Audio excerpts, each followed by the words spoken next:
In a genre where youthful energy is everything, it's almost impossible to stay a star when you're pushing 50.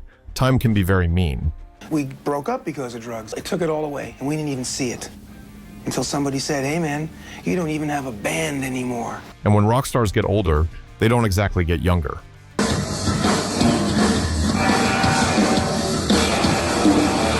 Here are 15 rock stars who were real superstars then, but have now aged terribly. Starting our list is Axl Rose. A good part of the reason why Guns N' Roses ended up being the memorable band that it got to be was because of just how hard it was to ignore Axl Rose. He was untouchable, a lithe, fiery icon whose screech defined a generation. But the most dangerous band in the world eventually imploded under the weight of his perfectionism, leading to the infamous Chinese Democracy era, a 15-year, $13 million sinkhole that saw him vanish into a reclusive exile. As much as Axl Rose tried to bounce back from the disappointment that was the Chinese Democracy album, the failure had not only tainted his career, but left a wound that just wouldn't heal. This once respectable rock legend had turned into a joke or a musician overnight. And with his decline coinciding with the rise of internet culture and trolling, that further damaged his reputation. The treatment was brutal, and every time he tried to salvage things, he ended up further from his once untouchable status. During the Guns N' Roses headlining slot at Glastonbury 20-23. Fans and critics lambasted the performance, noting that he was huffing and puffing through the set, blaming sound technicians for issues that many suspected were due to health problems. He would start strong, but by the third song, the mighty roar was often reduced to a falsetto struggle. While he has occasionally found his second wind on tour, watching him labor to replicate the magic of 19-87 is a stark reminder that even the most volatile fires eventually burn out. But we're just getting started. It may be hard to believe, but some people have aged far worse than this. At number 14, we have Lane Staley. As the frontman of Alice in Chains, his voice was a powerful, agonized roar that gave the Seattle sound its metallic edge. During the Dirt era, he was a golden god, beautiful, terrifyingly talented, and wealthy. But unlike his peers who aged slowly, Staley's decline was a rapid, horrific freefall into a living nightmare that played out behind closed doors. Following the death of his ex-fiancée, Demry Parrott, in 1996, Staley didn't just retire. He ceased to exist in the outside world. He retreated into his Seattle condo, shutting out bandmates and friends. The substances didn't just age him, they consumed him. By the late 90s, rumors swirled that he had lost several teeth and that his skin had turned a gangrenous gray. He was rarely seen, but when he was, he looked like a ghost, wearing gloves to hide the puncture marks on his hands. He spent his time playing video games and painting, surrounded by cans of spray paint and dietary supplement shakes, like Ensure, which were his only source of nutrition, as his body rejected solid food. While this rock star's body was what was aging terribly, sometimes Father Time targets your status instead of your body. Coming in at number 13 is Nikki Sixx. There would be no Motley Crue without Nikki Sixx. And this isn't an exaggeration. With albums like Dr. Feelgood, Shout at the Devil, and Theater of Pain, which all went multi-platinum, Nikki has a lot to be proud of, perhaps too much. At a point, Nikki and the Crue seemed untouchable, floating in the upper ranks of rock stardom. What comes up must come down, and when you live for the moment, you're begging not to have a soft landing. At the peak of their fame, Nikki was indulging in substance abuse at a very alarming rate, sometimes even landing in the emergency room. As much as life gave him a second chance, and he would do right by his health, something else would end up dragging him down, something he never expected. As the band embarked on their final tour, fans and peers began to accuse the band of faking it. The grit of the 80s was replaced by a polished, almost artificial exterior that seemed desperate to cling to youth. The fall from grace turned into a public feud when legendary drummer Carmine Appice spilled the beans, claiming that guitarist Mick Mars was furious because the band was playing to pre-recorded backing tracks. Appice alleged that Sixx wasn't even playing his bass live for much of the show. Sixx fired back, calling Appice a washed-up drummer, to which Appice challenged him to a jam-off to prove who could actually play. For a man who built his legend on raw, dangerous live performances, Being accused of pantomiming his own songs was a humiliation that stripped away the last veneer of his rock and roll danger. But the worst part about aging is being in denial of it, and this next person shows just how that normally ends up. Number 12, Joe Elliott. Even though some bands end up fading into obscurity, some members are harder to forget than others. And as the voice of Def Leppard, Joe Elliott left a lasting impression on fans. He sang the anthems that filled arenas from Sheffield to San Francisco. His soaring, raspy vocals on diamond-selling albums like Hysteria were the soundtrack of the 80s. He was a blonde-maned god of stadium rock, commanding a voice that could cut through walls of guitar with effortless power. But the human voice is a fragile instrument, especially when pushed to the limit for 40 years. Elliott's decline hasn't been a scandal, but a painful biological betrayal. In recent years, he has suffered severe bouts of laryngitis and respiratory issues that have threatened to silence the band entirely. Fans watching recent performances often see a man laboring to replicate the magic, his face turning red with the strain of hitting notes that used to come easily. The terrifying reality of his condition hit home in 2023 in Bogota, Colombia. Just hours before a show, Elliott was rushed to the hospital suffering from moderate to severe altitude sickness and shortness of breath. While he bravely discharged himself to perform, the incident highlighted how precarious his health has become. Fans have also noted his puffy appearance, a side effect of the steroids often used to treat vocal swelling. At number 11, we have Slash. Slash was more than just a guitarist. He was an icon and revolutionary, with riffs so powerful that he often featured on music outside of rock, evident in his collaborations with the likes of Michael Jackson. At the age of 35, the unkillable guitarist was diagnosed with cardiomyopathy, a form of congestive heart failure caused by years of chronic alcohol and drug abuse. His heart had swollen to the point of rupture, and doctors gave him just 6 days to live. He survived, but at a permanent cost. Slash now lives with a defibrillator implanted in his chest, a machine that monitors his heartbeat and literally shocks him if it becomes irregular. The irony is staggering.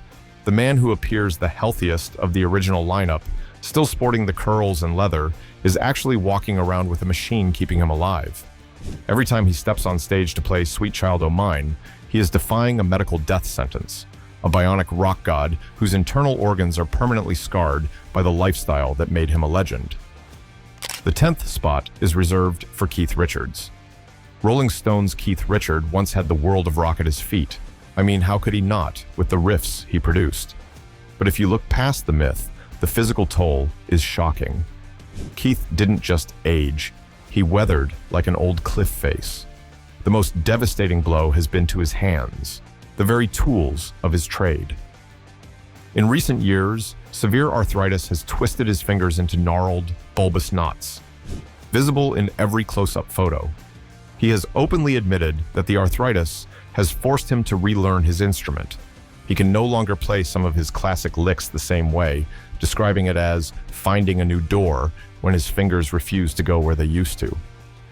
Hardcore fans have noticed him fluffing the intro to Start Me Up or simplifying riffs live.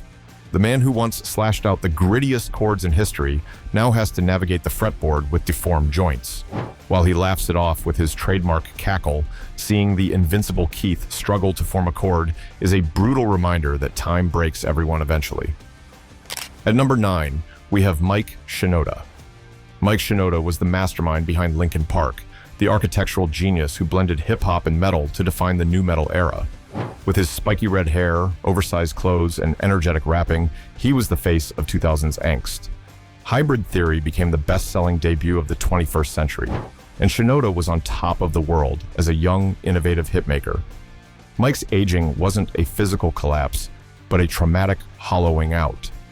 And this was when his co-frontman, Chester Bennington, took his life in 2017. It didn't just shatter him, it left him a fraction of his former self. During the post-traumatic tour, Shinoda appeared physically changed. He was now gray-bearded, wore glasses, and often looked decades older than his years. The fall here was the total stripping away of the rock star veneer. In interviews, he spoke openly about the fog of grief and the struggle even to enter the studio. Now he's no longer the spiky-haired kid from the In the End video. He is a somber elder statesman who carries the heavy, ghostly weight of a lost friend. Number 8. Marilyn Manson. Marilyn Manson was a very controversial figure. The fact that he was so vulgar from the beginning led people to believe that he was never going to stay long. But he outperformed people's expectations. But soon, it came to pass, his downfall. The decline began with his physicality. In the 2010s, Manson ballooned in weight, his once skeletal frame becoming bloated and sluggish. Fans described him as looking like a melting candle, and his performances became erratic. Most notably, a 2018 meltdown in New York, where he mumbled incoherently and walked off stage after just a few songs. And while at the height of his fame, his erratic behavior could be masked by his success, that just wasn't the case anymore. Number 7, Fred Durst. In the 90s, Fred Durst and Limp Bizkit were a powerful and recognizable force, but as nu metal died, Durst became less relevant, and his aging process took a bizarre, almost performance art turn. He didn't just get old, he seemingly decided to become his own grandfather. The delay of the album Stampede of the Disco Elephants, which took a decade to release, turned the band into a nostalgia act. The shock came at Lollapalooza 2021, where Durst walked on stage sporting a bushy gray beard, a comb-over wig, salmon-colored button-down, and dad cardigans, a look he dubbed Dad Vibes. While he claimed it was ironic, the sight was jarring for fans who remembered the backwards cap icon. He leaned into the irrelevance, even hosting a jazz night in Los Angeles. The man who sang "Break Stuff" now looks like a retiree's golf club president. His fall is the total surrender of his edge, morphing from the most hated man in rock into a harmless, gray internet meme. At the 6th spot, we got Tommy Lee. Forget about a drum beat. Tommy Lee gave the music he made a heartbeat. He drummed like he was immortal, but Father Time doesn't spare anybody. Lee's refusal to age gracefully has led to a bizarre, weathered appearance. Years of hard partying have etched deep lines into his face, but it's his behavior that has truly aged poorly. He seems trapped in a state of arrested development, a grandfather trying to act like a frat boy, leading to moments of public embarrassment that have stripped away his cool.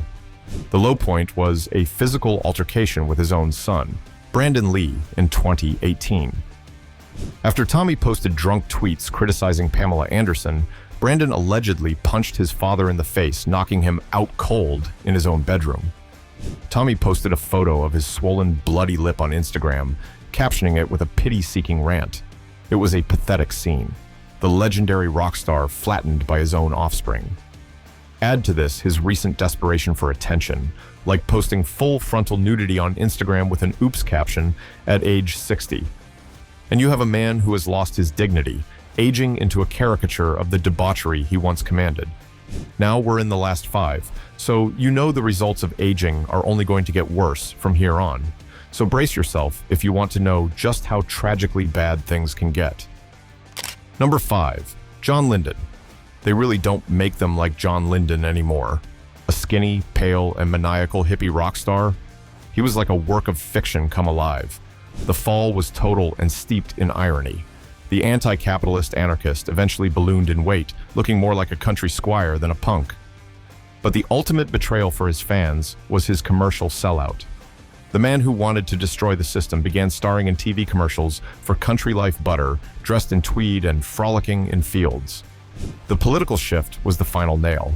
Lydon became a vocal supporter of Donald Trump and the MAGA movement, wearing the red hat and defending the establishment figures he once spat on. He also engaged in a bitter, costly lawsuit against his former bandmates, Steve Jones and Paul Cook, over the use of the Pistols music in the Disney Plus show Pistol. He lost the case and was humiliated in court, revealing that the anarchy was gone, replaced by a litigious, conservative celebrity who prefers dairy endorsements to destroying the status quo. Chad Kroeger is artist number 4. Being Nickelback's frontman had him at the front of their success in the early 2000s, but the voice that built his fortune eventually betrayed him. In 2015, Kroeger was forced to cancel massive tours due to a cyst on his voice box. He underwent major surgery, a terrifying prospect for a singer whose livelihood depends on a specific grit. He had to remain completely silent for weeks, terrified that his career was over. The fall turned into a high-stakes legal war. The band filed a $13 million insurance claim for the canceled tour, but the insurer, Lloyd's of London, refused to pay. They sued Kroger, alleging that he had a pre-existing condition that he failed to disclose. They claimed he knew his throat was in trouble long before the tour started. The legal battle exposed the unglamorous corporate side of the rock machine, with Kroger painted not as a victim, but as a liability. While he returned to the stage, the short hair and tired eyes of the modern Kroger reflect a man who has been battered by both his own biology and the brutal business of music. But just how bad was it for this next rock star? Coming in at number 3, Phil Collins. Phil Collins was the drumming prodigy who took Genesis from prog rock obscurity to pop domination. He was a musical machine, known for his incredible energy and complex drumming. In the 80s, he was everywhere, playing Live Aid on 2 continents on the same day. He was a workaholic genius. The tragedy of Phil Collins is physically heartbreaking. Years of poor posture while drumming caused severe nerve damage in his back and neck, leading to a condition called drop foot. The man who defined the "In the Air Tonight" drum fill, the most famous air drumming moment in history, can no longer hold a drumstick. His personal life collapsed in equally spectacular fashion. His divorce and subsequent reconciliation with Orion Seavey turned into a tabloid horror show. In 2020, while living in Collins' $40 million Miami mansion, Seavey secretly married another man. When Collins asked them to leave, they refused, leading to an armed standoff. Seavey and her new husband allegedly hired armed guards, changed the alarm codes, and occupied the rock legend's home for months, threatening to release embarrassing personal information if he didn't pay up. Fans watching him perform on his final tour saw a frail man singing from a chair, physically broken and publicly humiliated by the people closest to him. At number 2, we have Davide Lee Roth. Time has been merciless to Diamond Dave. The golden hair vanished, leaving a receding hairline that he struggled to accept. But the real tragedy was the voice. In recent years, his vocals deteriorated into a strained, erratic yelp. When he opened for Kiss in 2020, fans were horrified. Gene Simmons of Kiss delivered the brutal verdict, comparing Roth to a bloated, naked Elvis on the bathroom floor. Roth's final scheduled residency in Las Vegas was abruptly canceled in 2022 with almost no explanation, sparking rumors that his voice simply couldn't hold up anymore. He has since retreated to his podcast, The Roth Show, where he rambles in strange, disjointed monologues, often painting his face and dancing alone. The sex symbol is gone, replaced by a crazy uncle figure who seems unaware that the party ended decades ago. He is a stark example of a rock star who didn't know when to leave the stage, becoming a caricature of his own legend. But perhaps the artist who has aged the worst has got to be Steven Tyler. In his prime, Tyler was the ultimate rock god, leading a band that sold over 150 million album copies. From the drug-fueled 70s to their massive MTV resurrection in the 90s, he remained a sex symbol and a multi-millionaire icon, eventually becoming a household name on American Idol. But time didn't just catch up to Tyler, it collided with him. The first sign was the physical transformation. The public began mocking his melting features, comparing the once rugged rocker to an elderly grandmother. Then came the physical collapse. Decades of toxic twin abuse and stage acrobatics led to a litany of surgeries, deformed feet, and hepatitis C. However, the true horror wasn't physical, it was moral. In his twilight years, Tyler was hit with multiple lawsuits alleging assault and inappropriate relations with minors during the 70s. One accuser claimed Tyler convinced her parents to grant him guardianship of her at age 16 just to legally traffic her across state lines. These disturbing allegations shattered his fun-loving image, recasting the legend as a predator. The final nail came in 2024 when his legendary voice snapped. A fractured larynx forced Aerosmith to retire forever, leaving Tyler silenced, physically broken, and morally scrutinized. There you have it, over a dozen rock stars who have aged terribly. Who do you think suffered the most at the hands of Father Time? And which rock star seemed to find it hard to accept that they were getting old? Let us know your thoughts in the comments section. And don't forget to like this video and subscribe to this channel for more videos like this.